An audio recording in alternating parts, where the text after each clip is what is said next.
भरोसा, बदलते भारत की शान।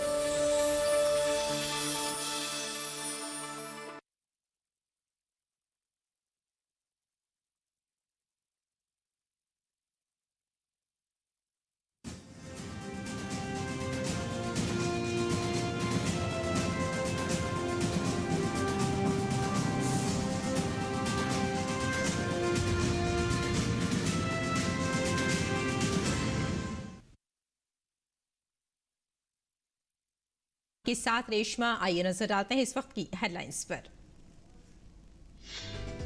प्रधानमंत्री नरेंद्र मोदी ने सतत विकास के लिए ऊर्जा विषय पर वेबिनार को किया संबोधित। कहा, हम घर के बाग बगीचे या बालकनी में हर परिवार के एक सोलर ट्री की नई अवधारणा कर सकते हैं विकसित। ये सोलर ट्री घर की 10 से 20% बिजली में कर सकता है मदद।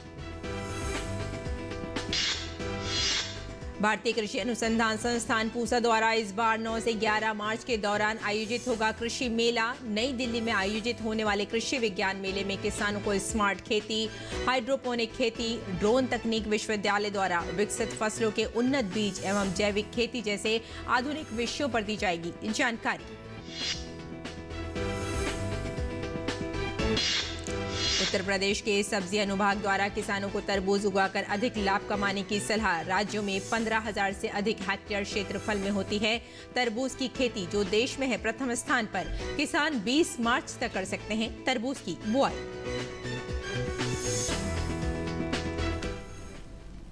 और अब समाचार विस्तार से। प्रधानमंत्री नरेंद्र मोदी ने सतत विकास के लिए ऊर्जा विषय पर एक वेबिनार को संबोधित किया। ये वेबिनार पेट्रोलियम और प्राकृतिक गैस, नवीन और नवीकरणीय ऊर्जा, कोयला, खान, विदेश तथा पर्यावरण, वन और जलवायु परिवर्तन मंत्रालय द्वारा आयोजित किया गया था। प्रधानमंत्री नरेंद्र मोदी ने अपने संबोधन में कहा कि हम घर के बाग बगीचे या बालकनी में हर परिवार के एक सोलर ट्री की नई अवधारणा विकसित कर सकते हैं। ये सोलर ट्री घर की 10 से 20% बिजली में मदद कर सकता है। हमारी एनर्जी डिमांड लगातार बढ़ने वाली है, इसलिए रिन्यूएबल एनर्जी की ओर ट्रांजिशन भारत के लिए और भी अहम है।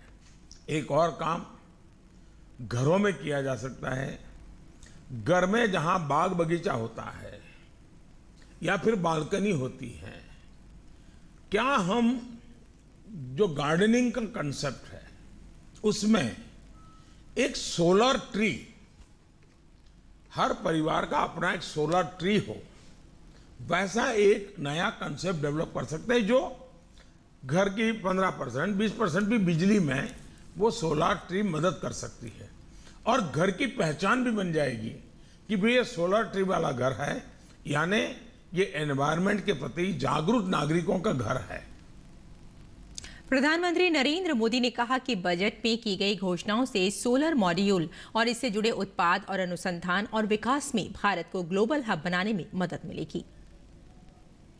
इस बजट में सोलर एनर्जी की दिशा में high efficiency solar module manufacturing के लिए 19,500 करोड़ रुपए की घोषणा की गई है। इसे सोलर मॉड्यूल्स और इससे जुड़े प्रोडक्ट्स की मैन्युफैक्चरिंग और R&D में भारत को ग्लोबल हब बनाने में मदद मिलेगी।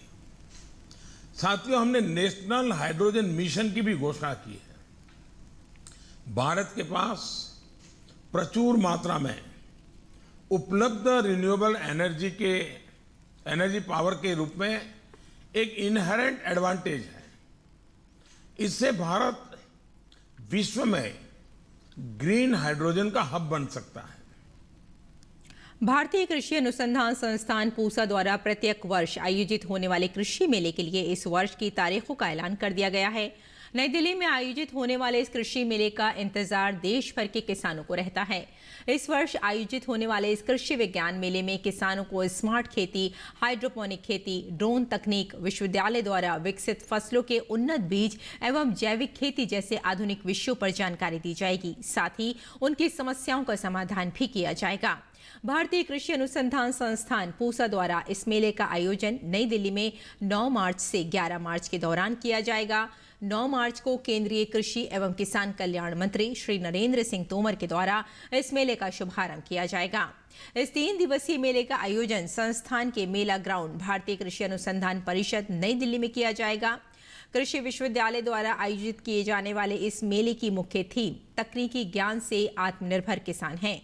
इस मेले में किसानों को कृषि क्षेत्र की नई तकनीकों के बारे में जानकारी दी जाएगी।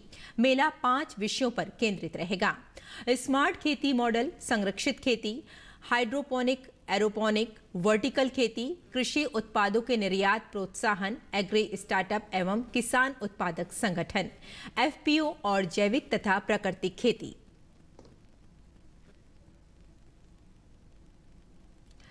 और हरियाणा में ओलावृष्टि तथा बेमौसमी बारिश से हुई फसलों के नुकसान पर मुआवजा दिए जाने को लेकर गुरुवार को सदन में हंगामा हुआ। महम के विधायक के बलराज कुंडू ने ये मुद्दा उठाया तो कांग्रेस ने भी उनका समर्थन किया। इसके चलते खुद मुख्यमंत्री मनोहर लाल ने मोर्चा संभाला और सरकार की स्थिति स्पष्ट की। सदन में प्रश्नकाल के दौरान बलराज कुंडू ने 2021 में बारिश व जल भराव से हुए फसलों के नुकसान तथा सरकार की मुआवजा नीति में भेदभाव का मुद्दा उठाया। कुंडू के सवाल के जवाब में उप मुख्यमंत्री दुष्यंत चौटाला ने कहा कि खरीफ 2021 के लिए करनाल, पलवल, नूंह, गुरुग्राम, हिसार, सिरसा, फतेहाबाद, चरखी, दादरी, भिवानी, रोहतक, सोनीपत तथा झज्जर जिलों के किसानों को 5 अरब 61 करोड़ 11 लाख 57,044 करोड़ रुपए की राशि जारी की जा चुकी है। और साथ ही उन्होंने ये भी कहा कि 28 फरवरी तक 9,14,139 किसानों में से 24,320 किसानों को उनके बैंक खातों में मुआवजा राशि जारी की जा चुकी है। और डिप्टी सीएम ने बताया कि अभी तक 8,89,819 किसानों को मुआवजा नहीं दिया गया है। इस संबंध में जिला उपायुक्तों को निर्देश जारी किए गए हैं कि वह 5 मार्च तक सभी किसानों के खातों में पैसा ट्रांसफर करें। उधर मुख्यमंत्री मनोहर लाल ने यह भी बताया कि रबी 2021-22 की गिरदावरी अभी जारी है। इसका मुआवजा बाद में दिया जाएगा।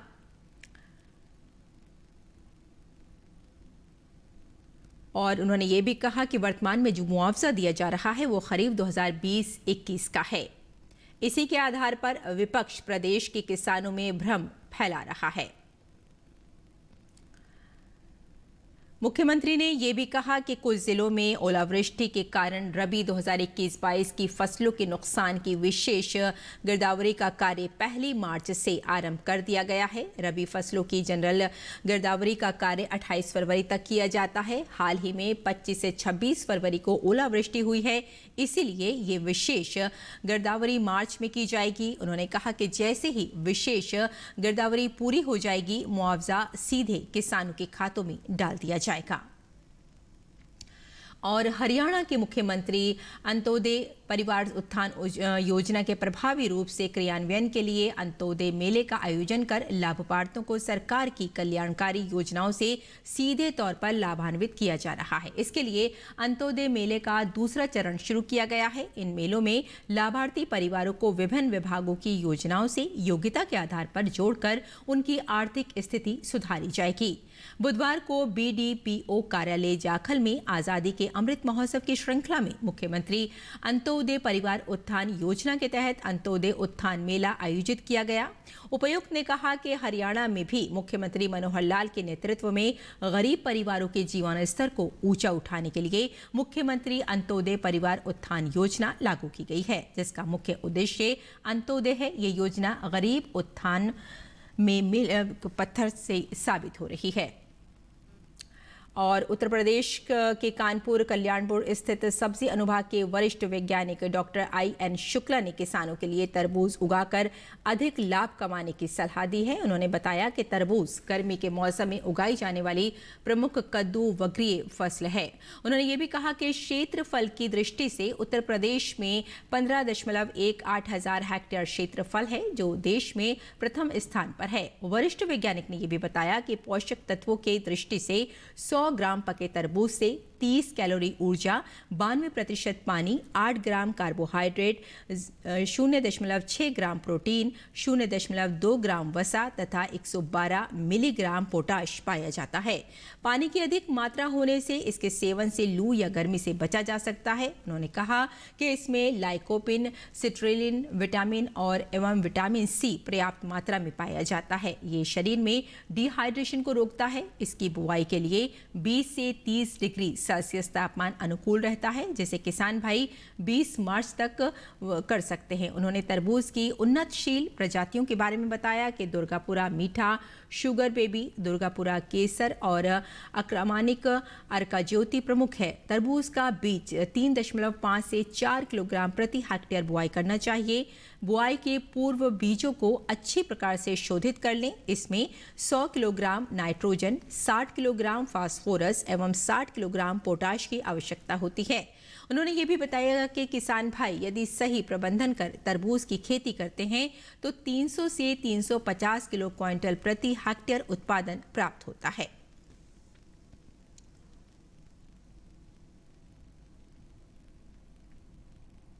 उत्तर प्रदेश एवं मध्य प्रदेश के सीमांचल क्षेत्र की मुख्य तिलहनी सरसों की अच्छी फसल खेत में भरपूर फल फूल रही है। अच्छी पैदावार की संभावना से किसानों के चेहरों पर खुशी झलक रही है।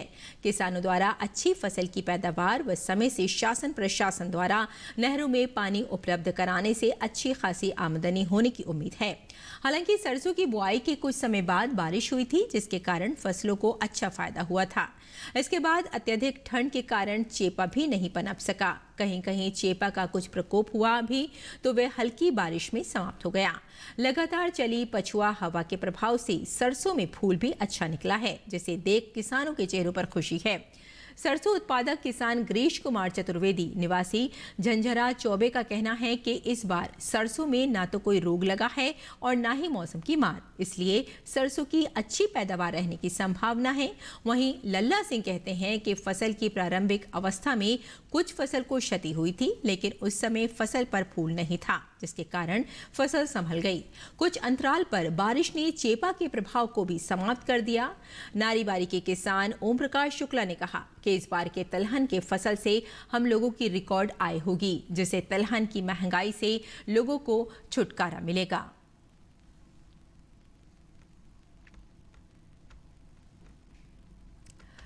उत्तर प्रदेश के मिर्जापुर में रासायनिक खेती से तौबा करने के लिए शासन प्रशासन ने पूरी तरह कमर कस ली है। जल्द ही गौ आधारित प्राकृतिक खेती अस्तित्व में आ जाएगी। किसानों की खेती जहां आसान हो जाएगी, वहीं उत्पादन भी कई गुना बढ़ जाएगा। उप कृषि निदेशक डॉक्टर अशोक उपाध्याय ने बताया कि मृदा की सेहत सुधारने के लिए कवायद की जा रही है। प्राकृतिक खेती से उत्पन्न होने वाले उपज मनुष्य के लिए लाभकारी होंगे, साथ ही पर्यावरण भी सुधरेगा। इसके लिए सबसे पहले किसानों को प्रशिक्षित किया जाएगा। खेती के सहचर साधनों से किसानों को जोड़ा जा रहा है। प्राकृतिक खेती से ही किसानों की कायाकल्प होगी। गोबर व गौमूत्र से फसल की रक्षा की जा सकती है। कृषि विभाग की गंगा किनारे 5 किलोमीटर के दायरे के गांवों में प्राकृतिक व जैविक खेती कराने की योजना है। अब किसानों को रसायन के विकल्प पर सोचना होगा, क्योंकि रसायन का आयात करना पड़ता है।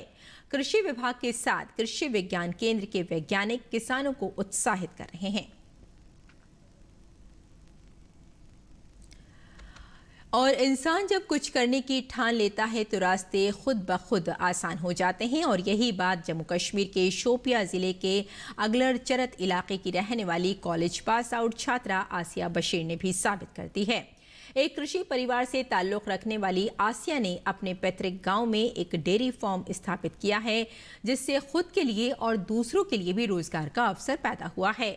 आसिया ने ग्रेजुएशन किया है और वे शोपियां की सफल उद्यमियों में से एक बन गई हैं। शोपियां का पशुपालन विभाग उसके डेयरी स्थापित करने के सपने को साकार करने का एक स्रोत बन गया है। आसिया अपने स्थापित डेयरी फार्म के लिए 5 गायें और 1 भैंस लाई। ये सपना उनका शोपिया के पशु एवं भेड़ पालन विभाग से 4,48,000 की आर्थिक सहायता से साकार हुआ है। पशुपालन विभाग शोपिया ने उन्हें bucket type automatic milking machine, milk cooler और जेनसेट भी उपलब्ध कराया है। इन चीज़ों ने उनके लिए डेयरी फार्मिंग को आसान बना दिया है। आसिया स्थानीय युवाओं के लिए एक प्रेरणा है क्योंकि डेयरी फार्म ने उनके परिवार की वित्तीय स्थिति में काफी सुधार किया है।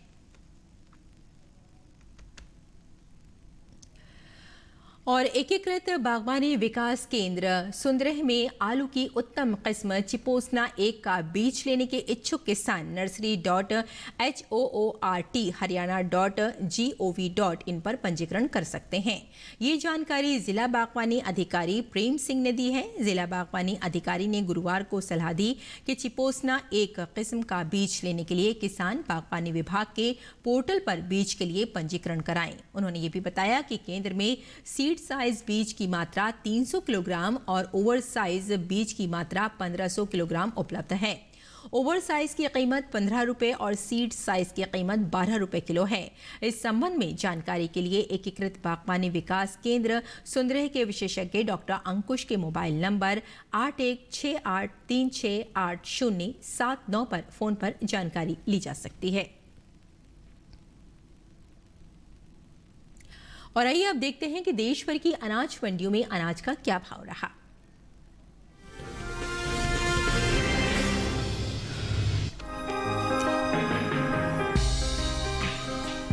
इस साल देश में ज्वार की पैदावार में कमी देखने को मिल सकती है।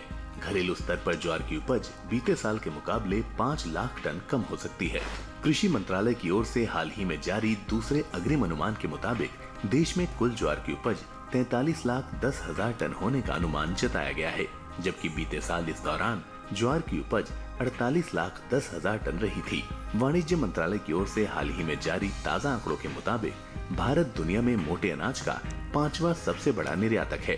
भारत ने साल 2020-21 में $2.70 करोड़ मूल्य के मोटे अनाज का निर्यात किया है, जबकि साल 2019-20 के दौरान निर्यात $2.85 करोड़ का हुआ था। भारत मोटे अनाज का निर्यात मुख्य रूप से अमेरिका, रूस, यूक्रेन, भारत, चीन, नीदरलैंड, फ्रांस, पोलैंड और अर्जेंटीना को करता है। आपको बता दें कि एपीडा ने साल 2021 से 2026 में 5 वर्ष की अवधि के लिए ज्वार तथा ज्वार प्रोडक्ट के एक्सपोर्ट को बढ़ाने के लिए नई योजना की तैयारी कर रही है। मोटे अनाज की पैदावार पर नजर डालें तो कृषि मंत्रालय की ओर से खरीफ फसलों के लिए हाल ही में जारी दूसरे अग्रिम अनुमान के अनुसार साल 2021-22 के दौरान देश में खरीफ मोटे अनाज की उपज 4,98,60,000 टन होने का अनुमान लगाया गया है, जबकि बीते साल की समान अवधि के दौरान मोटे अनाज की उपज 5,13,20,000 टन रही थी। वहीं देश भर में हो रही रबी ज्वार की बुआई का रकबा बीते साल के मुकाबले 3,04,000 हेक्टेयर पीछे चल रहा है। कृषि मंत्रालय की ओर से साल 2021-22 के लिए जारी ताज़ा आंकड़ों के अनुसार चालू रबी सीजन में ज्वार की बुआई 24,56,000 हेक्टेयर में हो चुकी है, जो बीते साल की समान अवधि के दौरान 27,60,000 हेक्टेयर रही थी। आपको बता दें कि केंद्र सरकार ने सीजन 2021-22 के लिए खरीफ फसलों के एमएसपी में बढ़ोतरी की थी, जिसके मुताबिक हाइब्रिड ज्वार का एमएसपी मूल्य 118 रुपए बढ़कर 2,738 रुपए तय किया गया है, जबकि ज्वार मलडंडी का न्यूनतम समर्थन मूल्य साल 2021-22 के लिए 118 रुपए बढ़ाकर 2,758 रुपए हो गया है।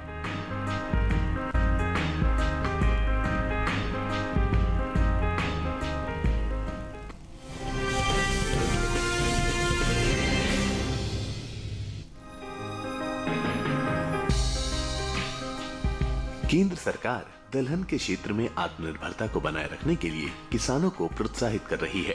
यही वजह है कि रबी फसल वर्ष 2021-22 के दौरान दलहन की बुआई निर्धारित लक्ष्य से 2,13,000 हेक्टेयर आगे चल रही है।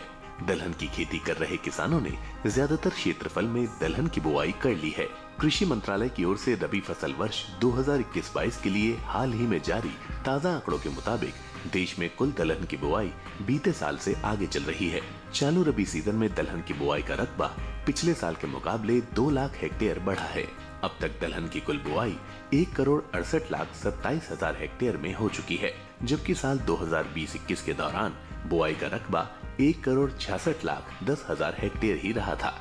देश के अलग अलग राज्यों में हो रही दलहन की कुल बुआई पर नजर डालें तो 4 फरवरी तक गुजरात, महाराष्ट्र, मध्य प्रदेश, छत्तीसगढ़, तेलंगाना, जम्मू कश्मीर, उत्तर प्रदेश और पंजाब के अलावा दूसरे राज्यों में चालू रबी सीजन के दौरान दलहन की बुआई बीते साल के मुकाबले अधिक हो रही है। वहीं बिहार, ओडिशा, कर्नाटक, राजस्थान, हरियाणा और झारखंड के अलावा दूसरे राज्यों में दलहन का रकबा पिछले साल के मुकाबले अभी तक पीछे चल रहा है। वहीं बात मूंग की खेती की करें तो दलहनी फसलों में शामिल मूंग का रकबा बीते साल के मुकाबले पीछे चल रहा है।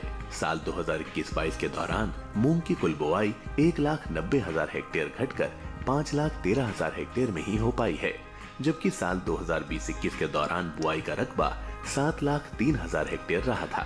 आपको बता दें कि देश से होने वाले दालों के निर्यात में इस साल अच्छी बढ़त देखने को मिली है। बीते 9 महीनों के दौरान दालों के निर्यात में 10% का इजाफा हुआ है। एपीडा की ओर से हाल ही में जारी ताजा आंकड़ों के मुताबिक देश से साल 2021 के लिए अप्रैल से दिसंबर के दौरान कुल दालों का निर्यात 2,63,032 टन का हुआ है, जबकि बीते साल इस दौरान निर्यात महज 2,15,051 टन का ही हुआ था। भारत प्रमुख रूप से दालों का निर्यात संयुक्त राज्य अमेरिका, चीन, नेपाल, संयुक्त अरब अमीरात और अल्जीरिया में करता है।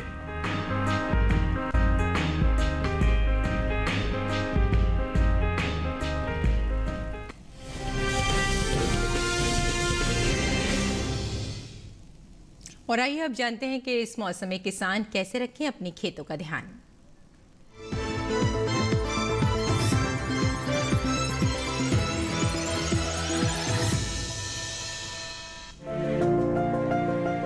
पंजाब में भिंडी की बुआई करें। किसान मटर की रोपाई कर सकते हैं। यहाँ अंगूर की रोपाई कर लें। साथ ही सरसों में कीट लगने की आशंका बनी हुई है। ऐसे में सरसों में कीटों से बचाव के लिए कृषि विशेषज्ञों की सलाह से कीटनाशक का छिड़काव कर लें। पंजाब में गेहूं के खेत की देखभाल करते रहें। इसके अलावा गन्ने की रोपाई करें।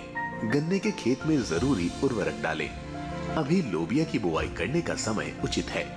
किसान लाल मिर्च की रोपाई कर सकते हैं। इसके साथ ही शिमला मिर्च की रोपाई कर लें। पंजाब में बैंगन की रोपाई करते रहें। इस समय प्याज में कीटों से बचाव के लिए कृषि विशेषज्ञों की सलाह से कीटनाशक छिड़कें। उत्तर प्रदेश में भिंडी की बुआई कर लें।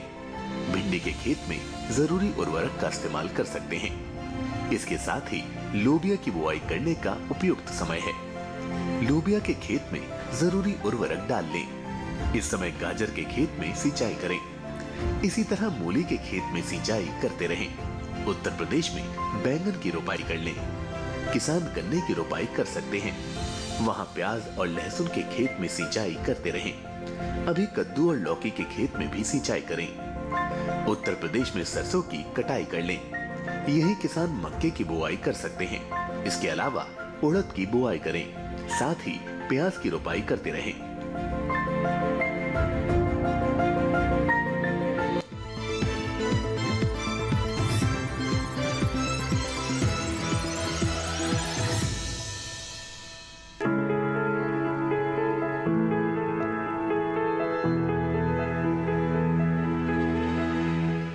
ये समय बैंगन की बुआई के लिए अनुकूल है। बैंगन की बुआई करने से पहले खेतों को अच्छी तरह तैयार कर ले। खेतों की जुताई कर जमीन को समतल कर ले। बुआई करते समय पौध से पौध की दूरी 60 सेंटीमीटर और पंक्ति से पंक्ति की दूरी 60 से 75 सेंटीमीटर रखें। किसान बैंगन की कई किस्मों की बुआई इस समय कर सकते हैं, जैसे पूसा श्यामला। बैंगन की ये किस्म लंबे आकार की होती है। इस किस्म की बुआई पंजाब, उत्तर प्रदेश, बिहार और झारखंड में कर सकते हैं। इस किस्म की 1 हेक्टेयर में 390 क्विंटल पैदावार ले सकते हैं। इसकी शाखाएं सीधी होती है और पौधा कांटा रहित होता है। पूसा पर्पल क्लस्टर की बुआई भी की जा सकती है। ये किस्म उत्तरी भारत के मैदानी और पर्वतीय इलाकों के लिए अच्छी होती है। 1 हेक्टेयर में 200 क्विंटल पैदावार ली जा सकती है। इसकी लंबाई 10 से 12 सेंटीमीटर होती है। इसका रंग गहरा बैंगनी होता है। इसके अलावा पूसा अंकुर की बुआई की जा सकती है। इस किस्म का आकार गोल होता है। पूसा अंकुर राजस्थान, गुजरात, हरियाणा, दिल्ली, मध्य प्रदेश और महाराष्ट्र में लगाने के लिए काफी अच्छी है। 1 हेक्टेयर में 350 क्विंटल फसल ली जा सकती है। पूसा उत्तम भी लगा सकते हैं। इसका आकार भी गोल होता है।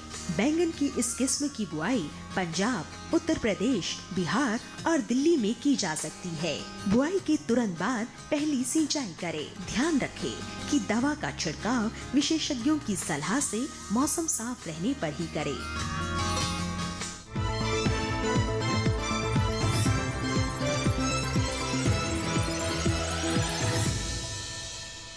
और खेती किसानी के साथ साथ आइए नजर डालते हैं कुछ और महत्वपूर्ण खबरों पर, यानी सेगमेंट खास खबर।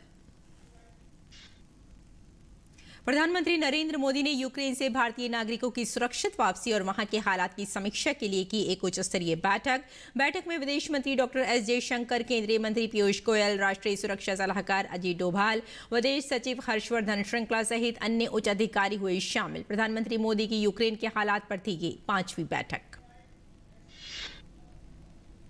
यूक्रेन में फंसे भारतीयों को सुरक्षित लाने के अभियान ऑपरेशन गंगा के तहत गुरुवार की देर रात और शुक्रवार की सुबह वायुसेना के 3 C-17 विमान 630 भारतीय नागरिकों को लेकर पहुंचे हिंडन एयरबेस। वायुसेना ने रोमानिया और हंगरी के हवाई अड्डों का उपयोग कर इन भारतीयों को वहां से निकालने में की काफी मदद। अब तक C-17 विमान की 7 उड़ानों के जरिए 1428 यात्रियों की हो चुकी है सुरक्षित वापसी। भारतीय वायुसेना का विमान यूक्रेन के लिए लगभग 6 टन मानवीय सहायता के साथ हिंडन एयरबेस से शुक्रवार की सुबह रोमानिया के लिए हुआ रवाना। इस विमान में रोमानिया से उन भारतीय नागरिकों को वापस भी लाया जाएगा जो युद्धग्रस्त यूक्रेन से किसी भी तरह सीमा पार कर पहुंचे हैं रोमानिया। केंद्रीय स्वास्थ्य मंत्री मनसुख मांडविया ने दिल्ली में जन औषधि जन जागरण अभियान के तहत पुराना किला में हेरिटेज वॉक में लिया हिस्सा। 1 मार्च से 7 मार्च तक देश में मनाया जा रहा है जन औषधि सप्ताह। स्वास्थ्य मंत्री ने कहा कि कई युवाओं ने उनके साथ जन औषधि टी-शर्ट पहनकर हेरिटेज वॉक में लिया भाग।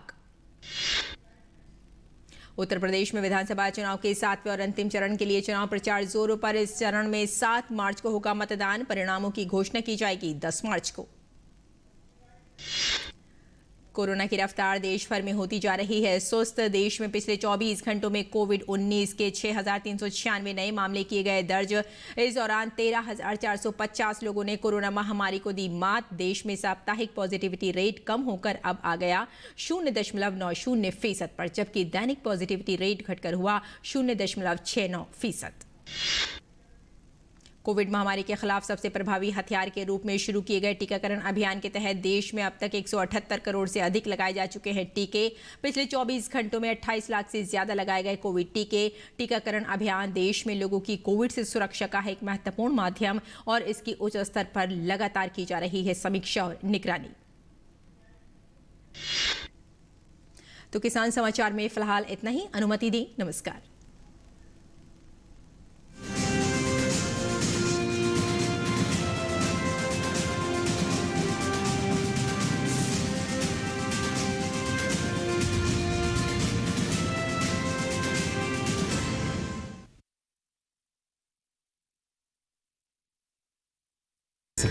बदलाव तो बेशक है और ये बहुत ज़रूरी है कि हमारी महिलाएं जो